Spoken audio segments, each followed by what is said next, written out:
yang berlebih. Kan seperti itu dia bumbunya itu. Jika bumbunya itu mirip-mirip dengan masakan B2 yang dulu saya makan, makanan itu saya tolak. Meskipun itu hanya mie goreng, apapun itu, ketika rasanya mengarah ke situ, iya betul bang, fobia. Saya muntah. Saya pernah makan mie balap, di mana mie balap ini rasanya seperti mie babi. Saya nggak katakan itu mie babi ya, rasanya seperti mie babi. Begitu saya makan, masuk ke mulut, ke kerongkongan, buang. Wallahi, kisahnya nyata. Saya muntah. Jadi bukan dari suka, dulunya suka saya akui, dulunya suka saya makan, hingga akhirnya sampai detik ini saya jijik teman-teman. Jijik. Bang Faro, itu udah ada iman di hatimu, Bang Faro. Udah masuk ke urat nadimu, darah-darahmu. Dan Bang Faro bilang ini barusan, ya maaf ya, aku juga mengalami. Aku yang dari nenek moyang muslim aja seperti itu, Bang Faro. Subhanallah ya, kisah-kisah Anda bagus tuh. Sedikit aku, lingkungan Bang Faro daerah mana, Bang? Aku pernah di lingkungan mayoritas Kristen. Ya, tumbuh berkembang, ya lahir dan tumbuh berkembang di lingkungan mayoritas Kristen, Bang. Ya, di mana tuh? Boleh tahu? Kalau lingkungan saya saat ini? Iya. Saat ini, kalau saya bisa jujur, ya kondisinya saat ini, terkhusus lingkungan di tempat orang tua saya tinggal, itu mereka sudah, apalagi saya muncul dunia apologet ini, mereka sudah mulai menunjukkan sikap ketidaksukaannya kepada saya. Bahkan saya punya teman yang saya bilang tadi, yang terakhir saya makan B2, jadi waktu itu saya nggak sadar. Ya kan, bahwa ini kejadiannya 3 minggu yang lalu. Saya ke rumah orang tua saya lihat dia. Saya sapa dia, saya panggil biasa Toke. Toke karena dia rentenir bang, dia kerjanya. Jadi ketika saya ke situ, biasanya ketika ketemu saya dia sapa, dia hangat.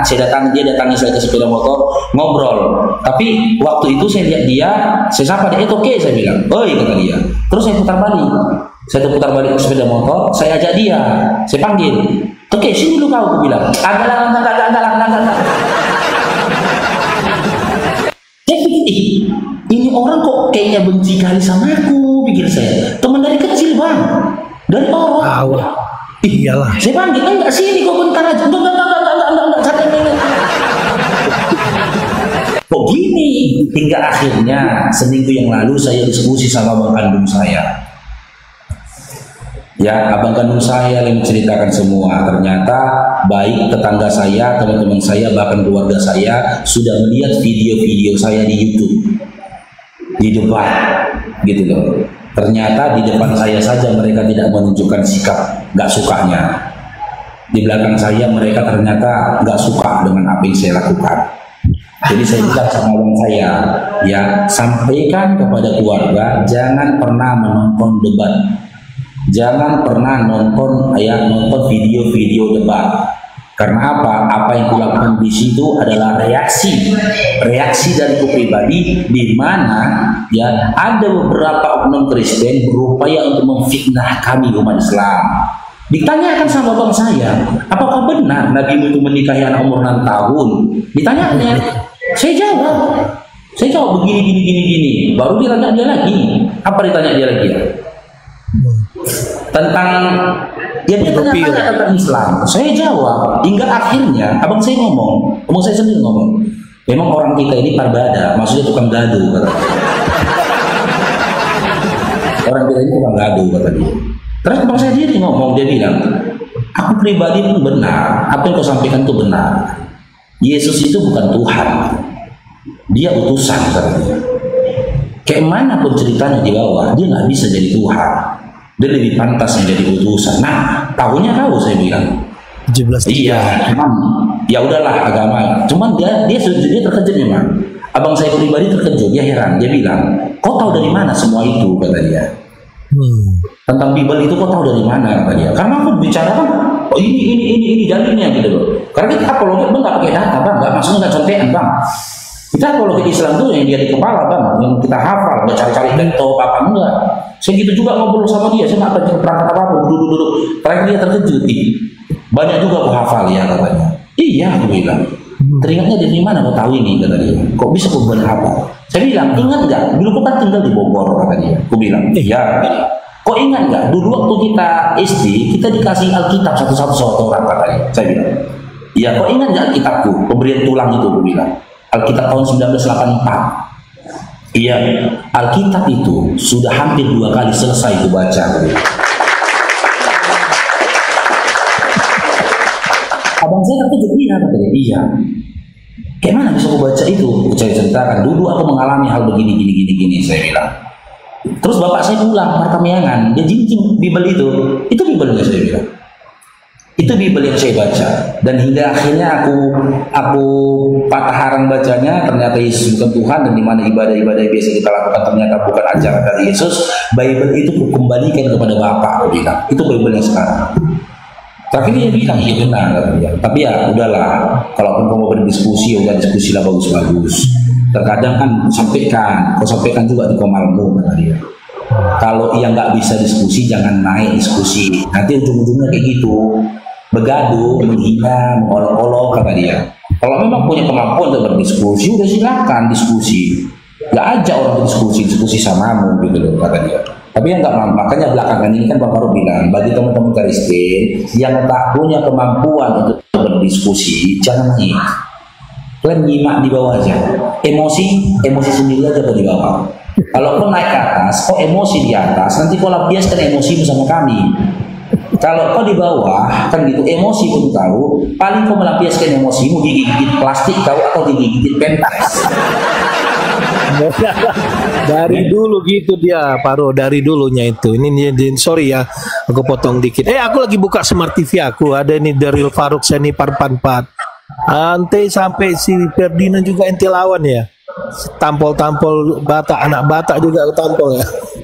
Bagus. Nah, itu yang mana nih? Mana akunmu? Yang mana nih, Farouk nih? Banyak kali. Nama akunnya Parpanpat ya. Udah. Sedikit. Berarti gini, antum punya abang tuh toleransinya tinggi tuh. Bagus tuh, itulah abang. Bebe aja kau, itu bagus tuh pesan. Kalau abang udah ngomong itu udah bener tuh, saudara dia tuh kan kandung. Bebe aja lah kau. Itu udah bagus tuh kalau abang kita ngomong gitu. Tapi dia belum tergerak, Bang Farouk, untuk gimana gitu. Belum, abang-abang itu. Kan dia toleransinya tinggi kalian. Belum. Dulu dia pernah menikah. Dulu Bang, dia pernah menikah siri dengan wanita Muslim di Bogor. Bogor. Nikah siri. Tapi nikahnya itu cuman ketipuan saja. Tipuannya itu gini, dia disuruh neken sebuah surat, udah sah. Jadi menurut orang sekarang mereka suami istri, dia tak bersyahadat. Dia nggak bersyahadat. Cuman neken surat saja dia. Pernikahannya nggak sah lah, pernikahannya itu. Dari cerita dia yang saya sampaikan, sebenarnya nggak sah pernikahannya itu. Jadi memang dia nggak pernah belajar Islam dan nggak tahu tentang Islam. Kalau saat ini saya bilang, kenapa dia itu apa sama saya? Karena dia masih butuh saya. Nah, ya, kalau abangnya di Bogor, Bang Farouk? Iya, enggak. Sekarang di Medan. Dia di Medan, di rumah orang tua dia di Medan. Bang Farouk di mana sekarang? Sama di Medan. Saya cuma jalan beberapa meter dari rumah orang tua, Bang. Aku pernah Medan. Medan mana ini, Bang? Nanti kita DM ya. Oh, siap. Tapi kalau aku bilang aja, kalau tahu Simpang Lima, tahu Amplas, Amaliun, aku dari situ, Kota Matsumago. Iya, saya lama tinggal di depan Wisu, Bang. 10 tahun. Wisu Jalan Semraja itu. Oke, nanti kita dengar ya, Bang. Sambil mesen madu aku. Jadi bagus nih cerita, Bang. Ini ada blokir permanen nih, lagi nyimak terus. Dia aurat aku katanya dari dulu. Aku udah 3 tahun, Bang Farouk. Assalamualaikum warahmatullahi wabarakatuh. Waalaikumsalam warahmatullahi wabarakatuh. Sebentar ya, Mbak Esti ya. Bang Farouk. Oh ya, lanjut dulu. Bentar aja, sebentar. Jadi gini, bagus tuh, aku suka. Bang Farouk itu mungkin abangnya kita nggak bisa lah, dia itulah nikah siri itu ya. Jadi kita nggak bisa juga paksa-paksa abang kita tuh di situ bersadat, karena itu kan nggak gampang. Kayak abang bilang tadi, keyakinan dari nenek dari kecil. Aku tadi nyimak tadi tuh bagus tuh. Orang tuh terbiasa dengan begitu habit seperti tiba-tiba udah tahu itu Islam benar. Gengsi dia kan. Itu gimana sama keluargaku? Aku udah enak gini, tiba-tiba banyak peraturan. Udah tahu itu. Aku ngomong itu Bang Farouk sebenarnya cerita. Tapi itu mewakili Bang. Abang mewakili ya psikologis ya, aku bicaranya itu ya. Jadi yang malam ini sebenarnya udah tahu gini, ada kebimbangan gitu. Tapi nggak enak lah aku sama saudaraku. Nggak enak lah aku makan ini enak. Aku nanti ke gereja, tiba-tiba aku ke masjid. Dorongan itu kan jadi tertunda. Tapi ya betul, Allah punya kuasa, Allah Maha Besar. Sebagian diberinya hidayah karena hatinya sudah menerima, bukti banyak. Tetapi kalau hatinya tertutup itu hanya Allah. Ya banyak kita lihat si Kudis TV yang kata udah katam 100 kali, si Kiamat, Airben, nah ujungnya mereka bentrok-bentrokan kan masalah denom SSD sama Jesus only. Terserah lah kalau menurut aku. Nah sekarang kan kalau abang tadi udah aku nanya itu, abang udah jawab. Ini mungkin udah rame. Ya bagus bang, itu testimoni abang tuh aku itu udah abang kan udah paham ya Lauhul Mahfuz bang ya. Ya Bang Faro, kitab Lauhul Mahfuz. Nah itu kita yakin Bang Faro, itu abang udah di jalan itu Bang Faro dan teman-teman semua, baik itu yang mualaf, baik itu yang non muslim, tapi itulah Allah Maha Kuasa. Dengan keyakinan kita kitab Lauhul Mahfuz, apalagi yang kau khawatirkan? Fabi ayyi alai rabbikum tukadziban. Semua itu udah nikmat, mana lagi yang kamu dustai? Allah udah janjikan gitu. Apalagi kita-kita yang udah jalannya seperti ini. Bang Farouk udah seperti ini, blokir permanen seperti itu, Gunor Hartonan seperti itu, dan si Damien aku salah tuh, si Lone Wolf itu bagus dia. Nah luar itu banyak ya, aku nggak bisa sebutkan, banyak tuh udah dimualafkan guru gitu. Nah pagi hari itu bang, satu terakhir ku bilang ya alhamdulillah bang udah jelaskan semua rinciannya, ceritanya semua psikologis. Harapan aku semua kita ini yang nyimak ataupun yang udah jadi muslim, yang muslim aja harus menekankan, memaksa untuk istiqomah. Satu, ini Ramadan kita ya, bulan penuh maghfirah, penuh ampunan. Apa? Kenapa setahun sekali? Kenapa nggak setahun 100 kali? Semua pasti ada hikmahnya. Disinilah Islam itu rahmatan lil alamin. Ngerem Bang Faro. Kalau 12 bulan itu kita nggak ada seperti ini, remnya blong dong bos. Kayak mobil truk yang di Medan itu ditabrak itu di jalan apa depan Gatsu itu kan. Kenapa remnya blong? Nggak ada Ramadan. Jadi kalau Ramadan kayak kita maintenance diri Bang Faro, teman-teman. Apa? Misalnya aku bisa merokok, tiba-tiba bulan Ramadan, nggak enak lah kan tuh puasa aku merokok. Itu yang non muslim. Gimana ya sama muslim? Biasa merokok. Bulan puasa berhentilah merokok untuk kesehatan. Misalnya maaf nih yang perempuan ghibah, udah seperti biasa, tiba-tiba jangan bulan puasa nih, jangan gibah. Nah lo poinnya, kita laki-laki maaf berpikir punya istri cantik cewek tuh kulihat katanya kan, bulan puasa bro, kurangin itu. Maksudnya bulan puasa itu hikmah salah satu bangsa lain, karena kita menahan nafsu, menahan lapar, kita tumbuh rasa dermawan. Apa? Bersedekah. Ternyata susah ya, nggak makan, nggak minum, timbul kita niat untuk bersedekah itu bang. Jadi Ramadan ini paketnya teman-teman adalah bukan sahur dan berpuasa, tapi tarawih. Kita memaksa diri, berat langkah silakan, tapi berdoalah supaya diringankan. Karena pakai Ramadan tapi punya guru bang. Izin bang Beng ya, saya tambahkan ya, sah-sah saja ya teman-teman berpikir tentang Ramadan itu seperti itu ya, sah-sah saja. Karena memang itu pun mengarah pada kebaikan. Tapi kalau kita berangkat dengan surah Al-Baqarah ayat 183. Di mana dalam surah Al-Baqarah ayat 183 itu dikatakan, wahai orang-orang yang beriman, berpuasalah kamu sebagaimana orang sebelum kamu, orang-orang beriman. Wahai orang-orang beriman. Jadi ini pemahaman saya juga nih bang ya, luar biasa ternyata Islam ini. Wahai orang-orang beriman. Orang siapa itu orang beriman? Orang-orang yang kita masuk dalam rukun iman adalah orang-orang yang percaya pada kitab-kitab, di mana kitab yang kita percayai adalah Al-Quran, Injil, Taurat, dan Zabur. Berpuasalah kamu sebagaimana orang-orang terdahulu kamu. Berarti orang-orang terdahulu siapa? Siapa orang terdahulu? Orang-orang yang pernah diturunkan kepadanya Injil, orang-orang yang telah diturunkan kepadanya Taurat, orang-orang yang telah diturunkan kepada dia Zabur, dan orang-orang sebelum itu yang beriman. Dari situ bisa kita pahami apa? Ternyata ibadah puasa ini adalah salah satu ibadah karena saking lamanya disebut dengan apa ya? Ibadah yang pada zaman purbakala, teman-teman. Ibadah tertua puasa ini ternyata, teman-teman. Jadi ketika teman-teman hari ini sedang berpuasa, kamu sedang merasakan bagaimana puasanya Musa. Ketika kau berpuasa saat ini, kau sedang merasakan bagaimana puasanya Daud.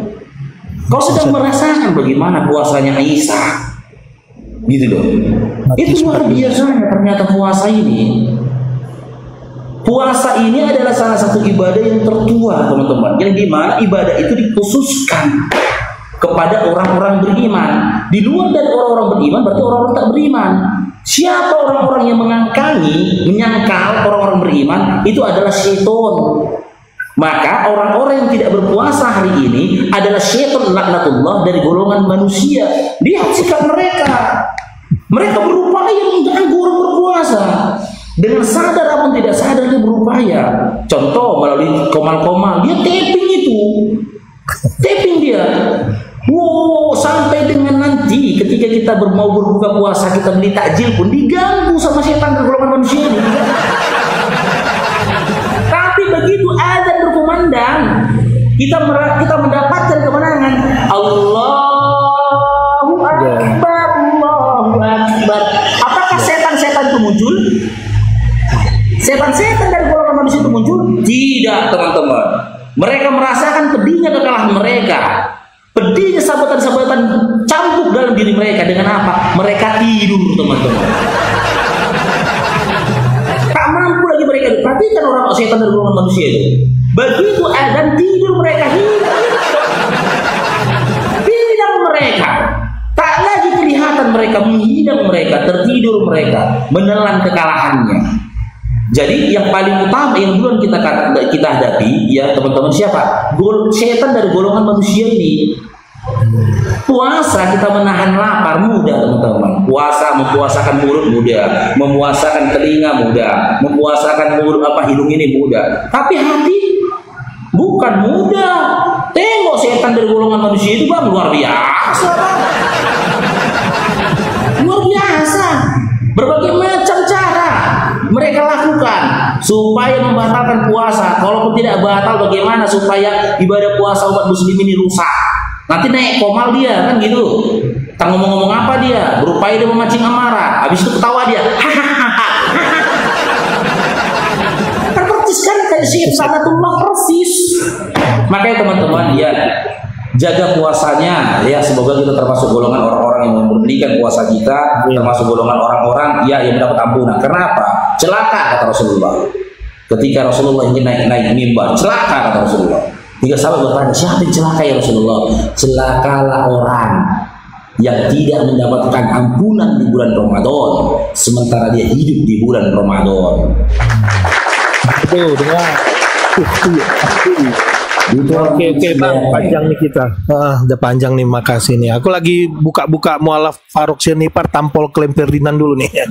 Oke lah, terima kasih nih sharing-sharingnya ya. Oke lah, aku di fallback lah, jangan fallback ini unfriend. Fallback permanen. Kalau blokir permanen udah lama sama aku dia. Jadi itu ya teman-teman, ini sedikit-sedikit kita sharing. Ternyata Bang Faruk itulah jalan ya, cerita jadi mualaf. Terima kasih Bang Faruk. Oke, lanjut sama teman-teman ya. Aku lihat Bang Faruk dulu nih di YouTube aku ya. Iya, siap. Makasih banyak Bang Bengnya. Jazakumullah khairan, syukron ya Bang Faruk ya. Istiqomah teman-teman ya, bulan Maghfirah. Waalaikumsalam warahmatullahi wabarakatuh. Aku berangkat ya, Pak Run dulu ya. Oke, lanjut. Oke, terima kasih.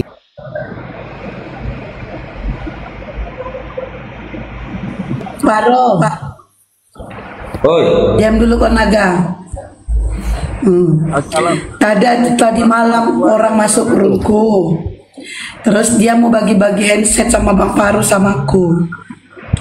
Terus aku bilang nggak bagi-bagi HP aja Bang, bilang gitulah. Katanya insya Allah bunda katanya. Jadi dia minta alamat Bang Faruk. Minta alamatku? Iya, dari Singapura. Handsetnya dikirimnya dari Singapura. Nomor rekening diminta semalam, aku ada di bawah. Kasih nomor rekening Bang Faruk katanya. Nanti ku kirim, nanti ku kasih teko nanti alamatku.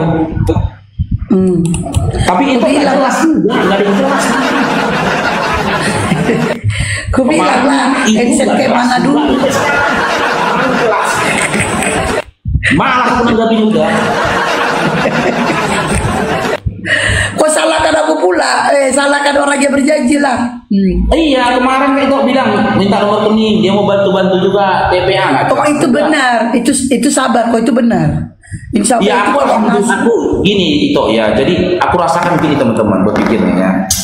Ternyata punya yayasan itu nggak mudah teman-teman. KMI segera jazakallahu khair. Iya nggak mudah loh. Di bulan Ramadan ini mau lebaran pun pusing juga kepala. Iya kan? Karena apa? Aku baru teringat. Aku harus menutupi THR para guru. Iya kan? Alhamdulillah semalam ada hamba Allah yang membantukan. Ku langsung ku transferin itu THR ke beberapa guru. Hingga beberapa lagi yang belum diapain. Ternyata iya juga ya, punya yayasan ini bukan mudah rupanya deh. Lebaran itu belum lagi paket ya. Ini belum lagi ini aduh entahlah teman-teman. Teman yang marbot yang dibawa pembimbingan Bang Faruk ya, marbot bersih masjid musola ya. Udah ada yang ribut itu, Bang Faruk, gimana ongkosku minyak? Dari awal udah aku bilang kita berbuat untuk Allah teman-teman, ikhlaslah karena Allah. Kemarin kau bilang iya ikhlas karena Allah. Nah, sekarang udah teriak-teriak uang minyak. Kalian masih ada lagi teman ini yang DM Bang Faruk. Wawa ini, Bang Faruk bantu dulu ini katanya. Faruk bantu dulu ini. Ada guru ngaji di samping rumah di dekat rumahku. Dia dibayar 1 bulan 600.000. Bantulah, naikkan aku ke komalmu. Biar dia dikasih honor di atas 600.000. Dalam hatiku gini, ya Allah ya Robbi. Itu tetangga kau jadi guru ngaji dapat 600.000. Alhamdulillah. Aku dapat tahun-tahun gak digaji. Aku aja gak minta gaji. Jangan aja kau. Masa sama aku pula aku kejar-kejar, aku pun gak digaji kok. Ya, jadi begitu teman-teman ya. Kalau ketika kita berbuat karena Allah, makanya teman-teman ingat pada kontribusi di sini yang DM ataupun WA Bang Faruk, aku mau berenang di bawah TP Bang Faruk, membersihkan masjid ataupun musola, ya jangan harapkan upah. Karena memang kita tidak diupah. Tidak ada dari tap layar ini atau dari gift ini ada yang tapin di bawah. Bang Faruk, aku terbangkan paus ya untuk honor bersihkan masjid. Nggak ada. Ya jangan aja kalian. Kalau memang udah nggak sanggup lagi, nggak usah dikerjain daripada nggak ikhlas. Nggak usah kerjain lagi. Tapi diupayakan setiap bulannya akan kita transfer. Diupayakan setiap bulannya akan kita transfer uang minyakmu. Tapi jangan dikejar lah. Aku pun bang, agak tahu tapi cepat. Ya lanjut itu. Bunda itu nanti laku WA lagi ya nanti. Kalau itu jelas itu kalau jelas. Dia tuh nggak ini. Nanti laku WA lagi ya. Insya Allah. Ingat bolu yang boru tenaga tadi yang tadi malam minta nomor rekening, ingat nomor rek, ingat. Ini Bang Naga, ini bulan puasa. Tadi Bang Paro menceritakan tentang syaitan kan berwujud manusia. Si Naga lah salah satunya. Karena fitnah itu. Rasain pun Naga.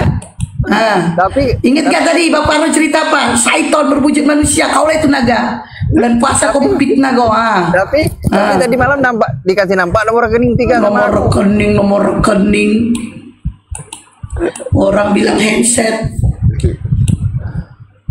Oke ya. Oke ya saudaraku yang di bawah, tolong di tap layar kencang ya, dikirim blau oren, di follow akun aku ini satu lagi lo. Aku lama udah kada lagi lo. Gak usah mau glen. Biarin dia. Udah kena permanen, udah mau kena permanen satu aku gila. Gak usah mau glen. Udah ini yang di follow akunku ya, di follow aku satu lagi udah ini udah muklaud ya, jangan didengar ya. Jangan didengar orang lain ya. Jangan lupa masuk akun YouTube The Real Farusiani Parpampar, saya baru nonton, di share ya. Yang dibagi Bang Faruk, semoga orang cepat ditangkap ya. Saya bagikan juga, sudah saya nontonkan. Ingat kalau masuk ke Baluap ke YouTube Baluap, jangan di subscribe, nonton aja habis itu langsung keluar.